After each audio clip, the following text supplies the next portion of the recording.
Hello, howdy, and good morning / afternoon. Welcome back to the 100 Report. I'm Chris. I'm Charlie.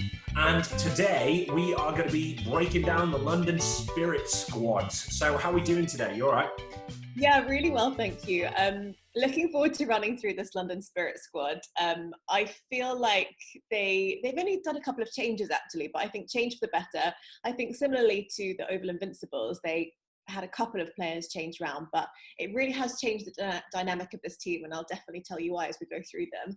But first and foremost, we have to talk about the coach of London Spirit, because I feel like he's one of the biggest names in the game. And that is Shane Warne. So super excited to have Shane Warne as a coach. He's had a lot of experience with franchise as well. Obviously, one of the world's best spinners, a lot to give. He's also been connected with the Rajasthan Royals over in the IPL. So, but this is going to be a big chapter for him to sort of come to Lords and assert himself as a coach. So super excited to see him in action and see what he does with this team. And just a great player, and also just a great character, a good person to have representing the 100, I think. I think so. He's got that sort of winner's attitude. You know how he always has this cliche of the guy who he talked batsmen into half of his wickets. And I think there's a lot to be said for that, just that little extra something. And if he can disseminate any of that to the rest of his team, it's got to be good. It's weird. We're seeing a sort of a small world scenario, aren't we? Because obviously Kumar Sangakkara, when we spoke to him, is at the Rajasthan Royals. Shane Warne was also a mentor at the Rajasthan Royals. And now Shane Warne is the head coach of the London Spirit, which is based at Lords. And Kumar Sangakkara is now the head of the MCC. So it's amazing, isn't it, how small a world cricket can be. Definitely, and then thrown to the mix, Mahela Jayawardene, Mumbai, and now he's going to be with the Southern Brave. I mean, yeah, it's all linked. So we're going to start with, I think, worth mentioning the England white ball captain. They've got Owen Morgan, no doubt will be captain of the London Spirit. Yeah. We don't need to say much about Owen Morgan, but we will, because he's just fantastic. Obviously, great to have that left-handed bat. He's got one of the highest death over strike rates of 237. He obviously plays for the Kolkata Knight Riders in the IPL. He's just warming up to start the season now. And he does really, really well, sort of coming in at sort of 4 or 5 even, just to explode at the end and sort of let loose. We saw in the England series just gone in India, he came in at about 5 after Stokes. And it was a bit of a shame because he has got such a high strike rate, to sort of come in at 5 and only have potentially a couple of overs to play with, you do really miss out on capitalising on, the big scores that he can get under those conditions. So I would definitely float him up and down the order, depending on what, not have it so rigid, depending on what's happened in the first couple of overs. I wouldn't want to leave with Owen Morgan not having a bat. That would just be a disaster, especially with the strike rate of 237. I think you're right. There's a few schools of thought, because it's very rare. We often talk about, the batsmen who succeed in short form competitions. It's usually one of the top 3, maybe the top 4. But Owen Morgan, to have kind of sort of established himself as the number 5 in short form cricket, it's very rare to be able to say, oh yeah, no, he's a specialist number 5. But I think you're right. And you see the power he has. Do you remember him playing Afghanistan in the World Cup? That was when he hit the record amount of 6s that has ever been hit in a one-day international. Having that on your team, you'd want to bat him higher. Although I reckon I'd put him at 4. I reckon maybe not 5. I'd put him at 4. All right, we can work with that. Yeah. Also, just the fact that obviously he is captain, he's had so much experience, and he's just so cool under pressure. Even when England aren't doing so well and he's facing quite a spicy media sort of press interview, he gives back as good as he gets, and just a really cool, icy tone, doesn't let the stress get to him. And that's what you want in such a high competitive game. So fantastic to have Owen Morgan as the captain. We're going to run through the international players now, because we've got great 3 players here for the London Spirit. We're going to start with Glenn Maxwell. Again, there's not, don't need to say too much about Glenn Maxwell. The ICC rank him as the 3rd highest T20 all-rounder in the world. He's got a really great economy rate, his average with the bat is 38 in T20 with a strike rate of 158. So absolutely massive. Key middle order player, I would say, not necessarily opening, but maybe batting at 3. He does really unconventional shots as well, and he always makes it really hard to set the field against him because you just never know where he's going to aim for. He can score sixes off any side. Next up, we have Mohammad Nabi. Now, if you thought the third ICC ranked all-rounder wasn't enough, we've got the first one here. So Mohammad Nabi is still leads the ICC ranking for the T20 all-rounder. And I guess we haven't in England seen too much of Mohammad Nabi. He didn't have the most amazing World Cup with Afghanistan. It was more sort of focused on Rashid Khan, but his bowling is what he's best known for. He's got some amazing stats. He had a really good T20 blast a few years ago for Kent, so again knows the English conditions. He also scored that season 147 at a strike rate of 153. He's kind of an unusual player in the sense that there's no mystery to his bowling, but he bowls really well. Because most of the time the best spin bowlers are the mystery spinners and the people that can turn it both ways or have got a few variations. But Mohammad Nabi is pretty much just sort of a stock finger spinner.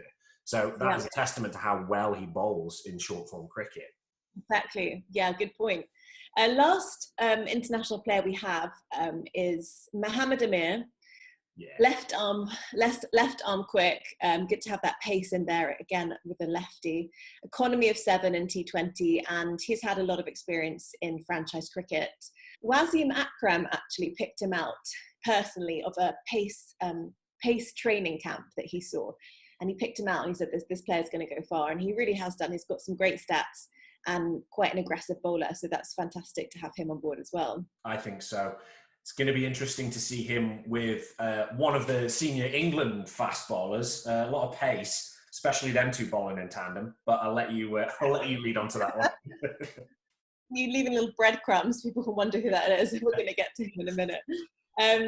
So yeah, we're going to talk about actually who was left out. So Rory Burns was in the team previously. Now he's been, I don't want to say dropped because he's been exchanged maybe. Rory Burns has now gone to the Oval Invincibles. Same with Kyle Abbott. Kyle Abbott also was not dropped, but just not Really, chosen for this. I think he was one of the many Colpacks that have suffered the fate of the Colpacks. Exactly, yeah. So it's a shame that he misses out on that. But they still kept with Lewis Rees, who's another all-rounder, left-handed bat, opening batter, plays for Derbyshire. He has a career best of 97 not out a few years ago for Derbyshire. And also quite a good end of last season. He got 122 in the Bob Willis Trophy for Derbyshire. So yeah, he's had some good experience with them. I think it would be great for him to get in front of sort of the more distinguished bowlers, the more international bowlers, sort of test himself even further. We've got Adam Rossington, who is a wicketkeeper, right-handed bat for Northants. And, he's got a decent strike rate of 139. That's pretty good. And opening bat as well. But I don't think his experience goes further than county at the moment. So it'll be interesting to see whether he makes the team. Obviously useful having that wicketkeeper in there. We'll see if there's any more running down the order. But yeah, him and Lewis Rees, they mostly open for their county. But it's just going to see, when you transfer from county level to the 100, although it's a domestic competition, it's like there's so much at stake and so many international players. It's going to be interesting to see whether they get the chance at opening for such a team.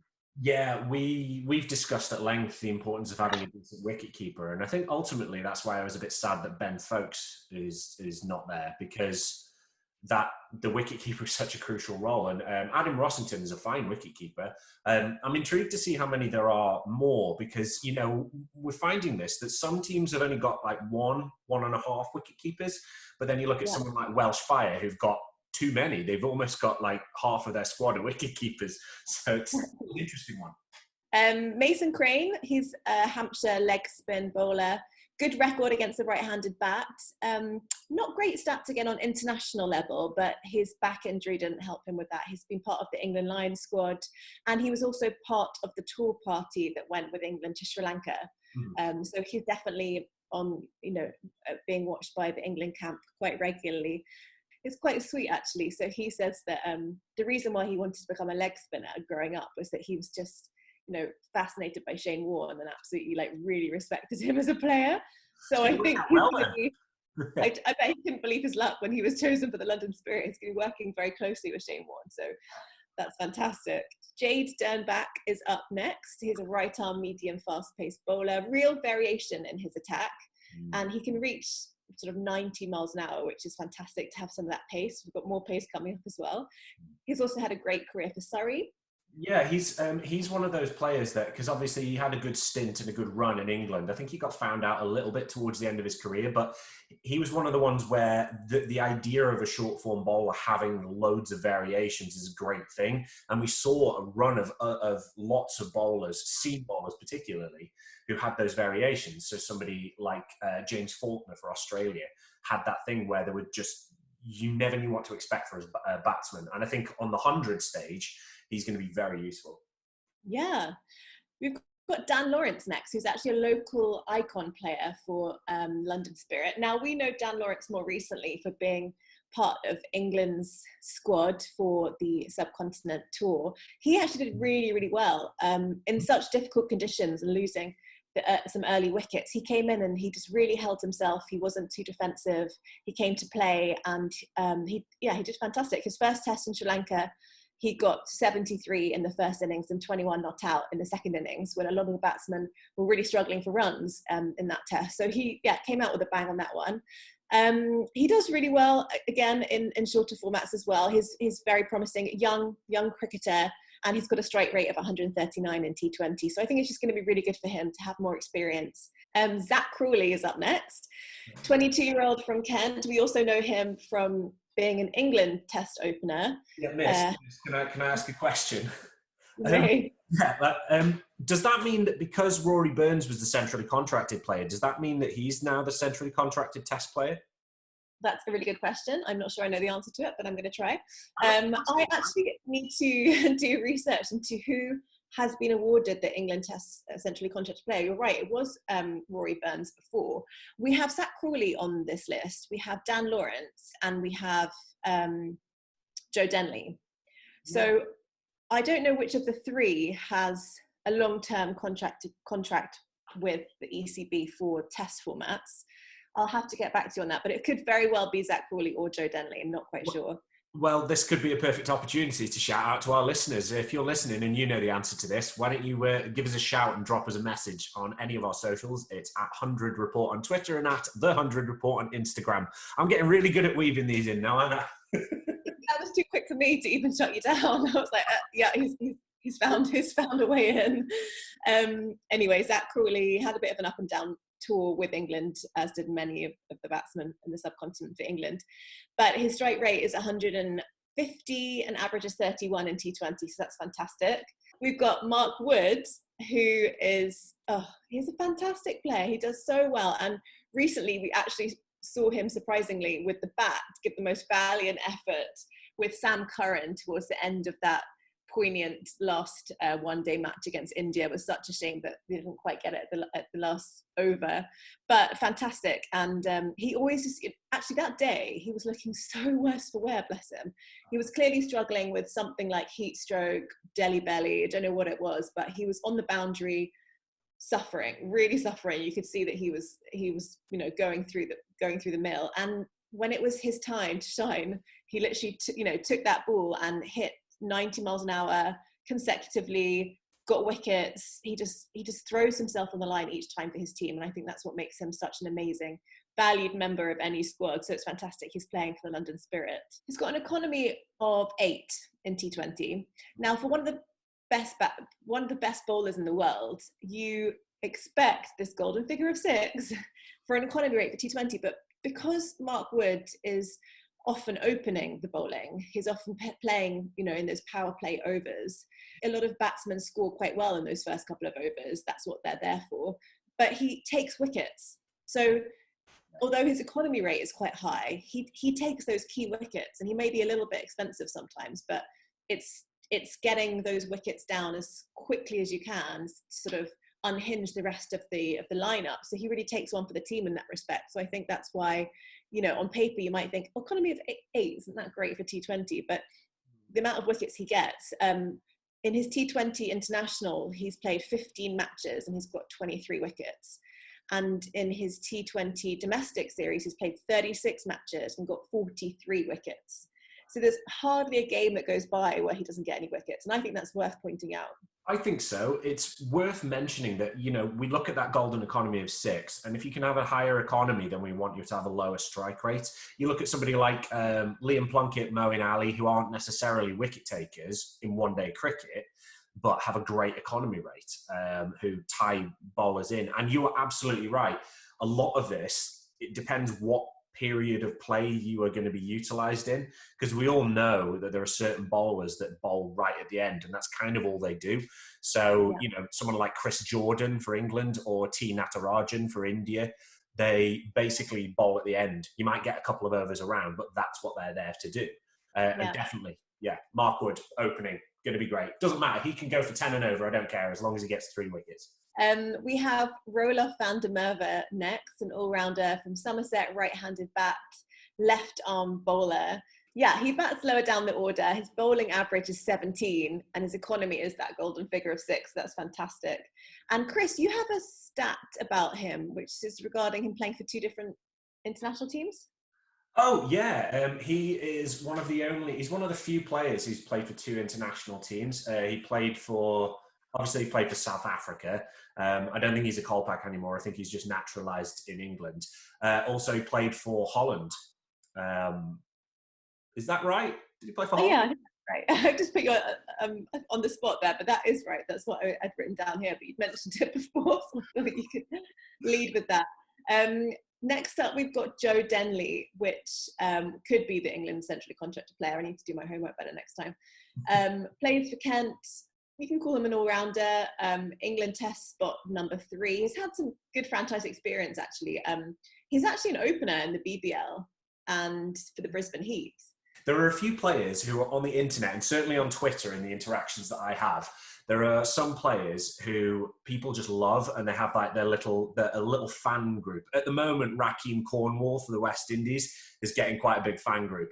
But Joe Denley, I think, is probably the most internet-friendly person because, there's a hashtag called the Denley meme team.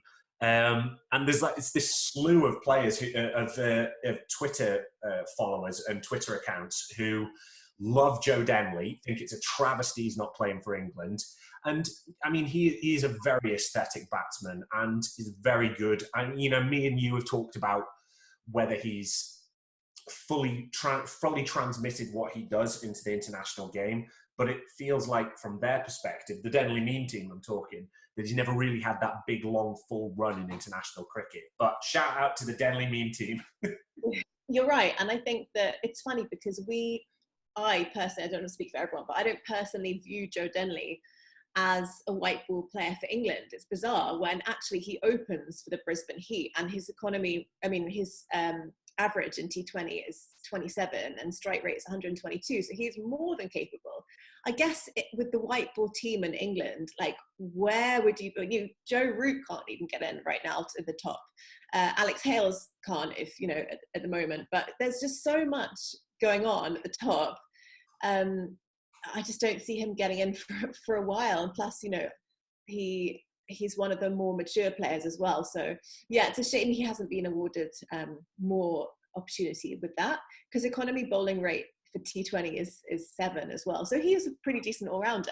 Yeah. I'm sure he's going to prove himself in the 100, and maybe he does open, you never know. Someone else that we know that's really keen to get into that opening batsman position is Ravi Bopara. Now, he came to the London Spirit from Birmingham Phoenix. He's a batting all-rounder, but he's so good at batting in those death overs. He's quite a good finisher. His T20 average is 28, strike rate 121, and he had a really good start to this year's PSL before it had to pause. His last 2 matches, he got a 50 and a 58 not out. So he's also had T10 experience.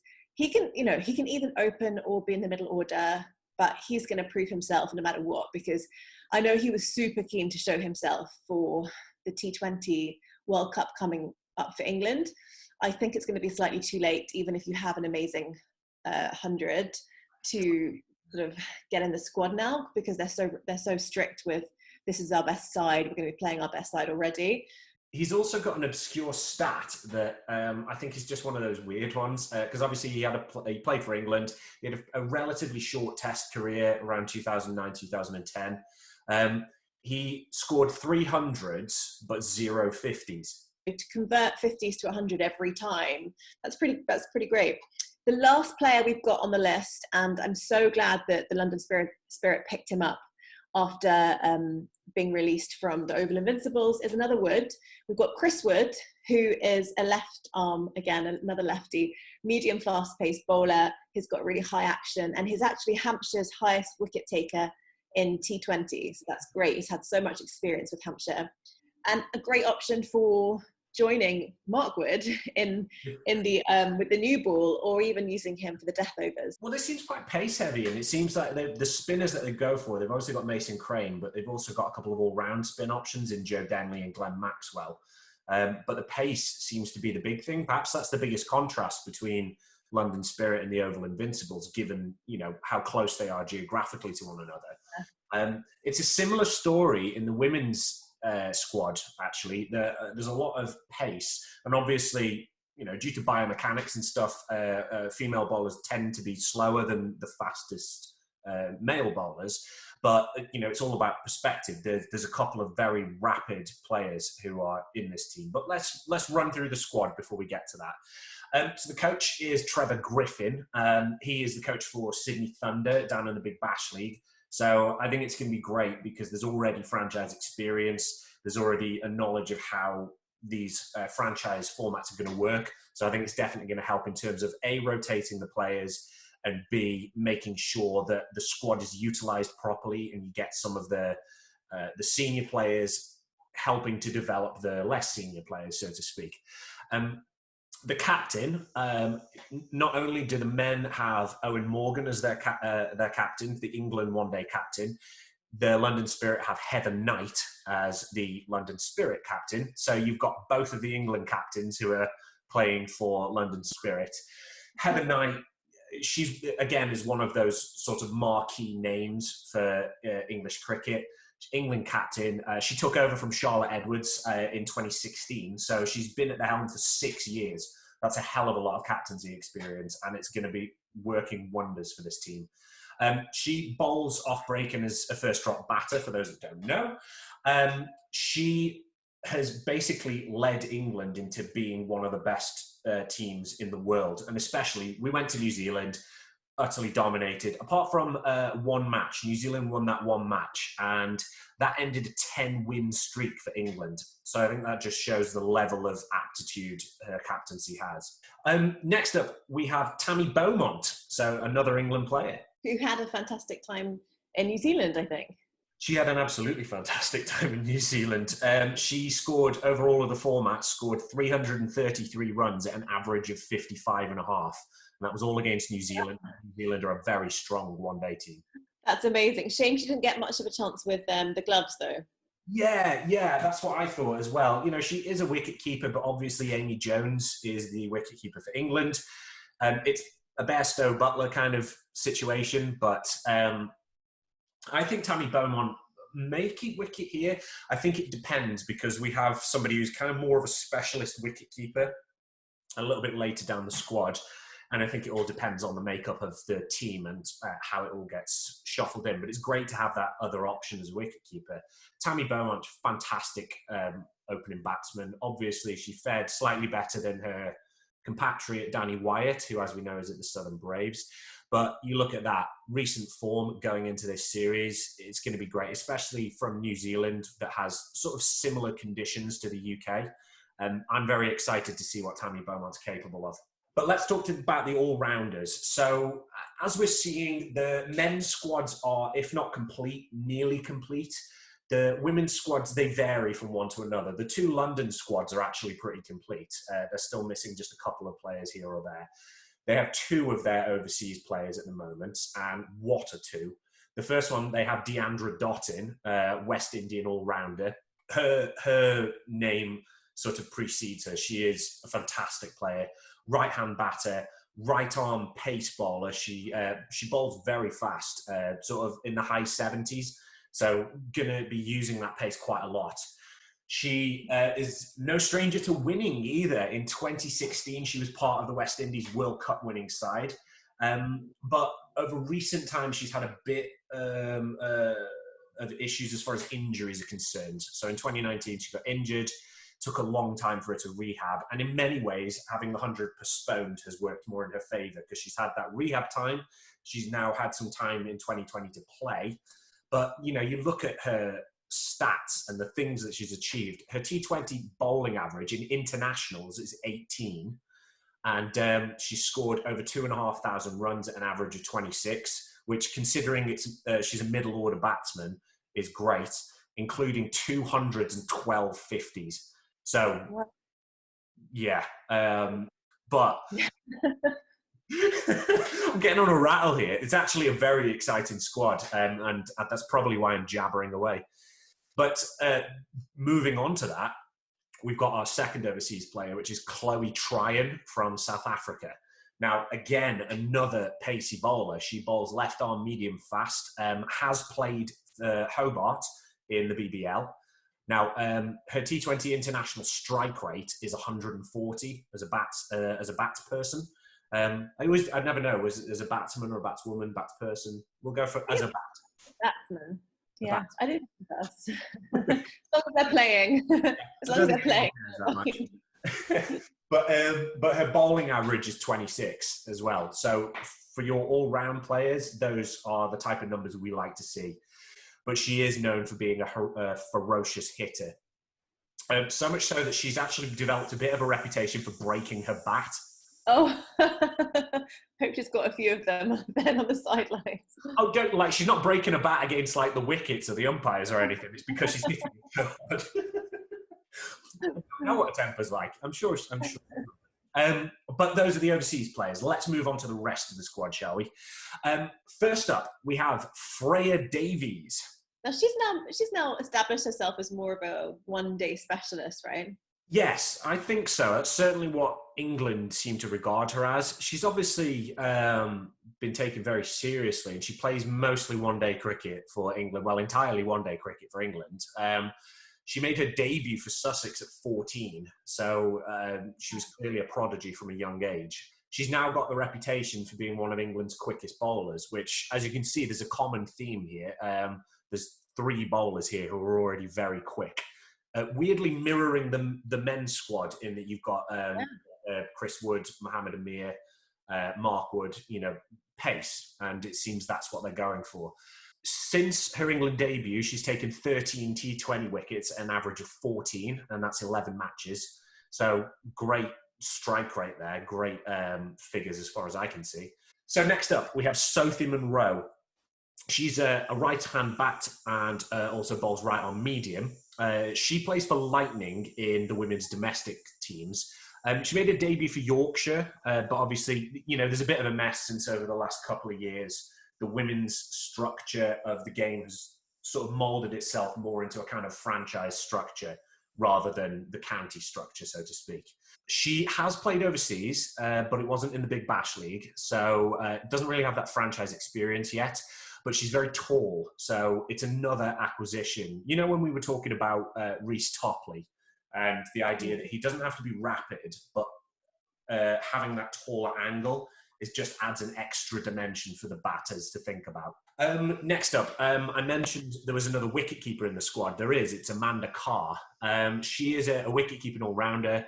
She plays across the board for Middlesex, and she moved over from Devon, from the minor counties, to come and play for Middlesex.